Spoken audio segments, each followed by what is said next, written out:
how do you mourn the sadness and the loss and the grief over abandonment from this happy marriage of over 30 years? I mean, it's recognized that one of the stages of recovery is mourning, recognizing, yeah, admitting this happened and mourning it. So how do you constructively mourn a marriage of 30 years? What should she be doing? How can she get over this sadness, this grief, and this pain? I just want to say to this person in the audience that it's just not easy, because when there is death, there is closure in the sense that you know the person's not coming back. They may come back in a spirit form, but they're not coming back this way as flesh and blood, and you know that. But when somebody has abandoned, you don't know anything because they're still breathing. So you assume that they're gone for good, but it's not the same kind of closure. So in order to grieve them, you have to create your own closure. It's very, very difficult. So I just want to put that out there, that if people think this is easy, it isn't. It's very hard because there's no death to make it final. So you have to do it yourself to move on. You have to be able to say, at least for now, he is gone and I have survived. And I have my own 2 feet I have to learn to stand on. That's my job. At least for now. What happens in the future, I can't predict. But for now, at least, I must survive on my own. And I would have to say, not that I'm here to sell one of my books, but the 12 lessons of abandonment recovery really help you figure out what you have to do, step by step, in order to come to that point of recognizing that you are, at least for now, alone on your own 2 feet. Thank you for the insight provided. And you said something very interesting, which is the truth. When somebody is abandoned, there is no, it's not like when somebody is widowed, when there is a death and there is that finality. And I guess because people can see the finality, people who are widowed, I think, get more support than people who are abandoned.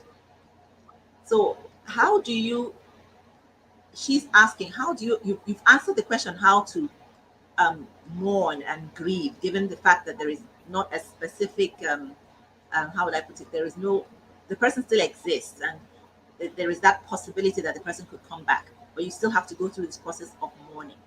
So allied to that, how do you get other people to give you support when they do not see the finality in the same way they see the finality of death?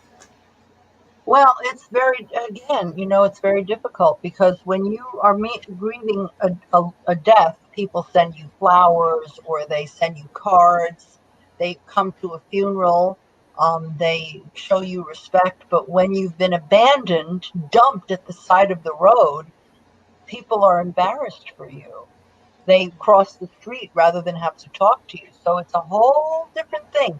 When somebody dies, it wasn't their choice, unless it's suicide. But if somebody dies of an illness or an accident, it wasn't their choice to die. So therefore, there's not as much shame about, what does it say about me?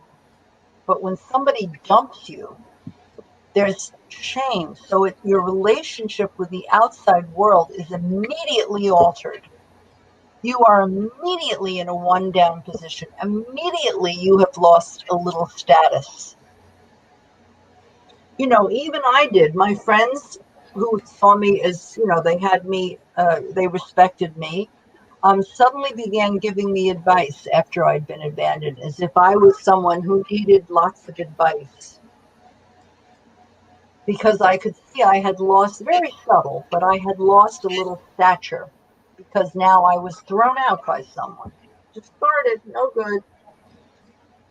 So the fact that abandonment involves rejection changes your relationship slightly with the outside world. You regain it again as you go through the process. You get it back, but momentarily you've been vanquished. You've been bested. Just like a movie star who's, two famous movie stars. And you know what? I can't think of an example right now, but they're right there. Nicole Kidman and, oh my God, never mind.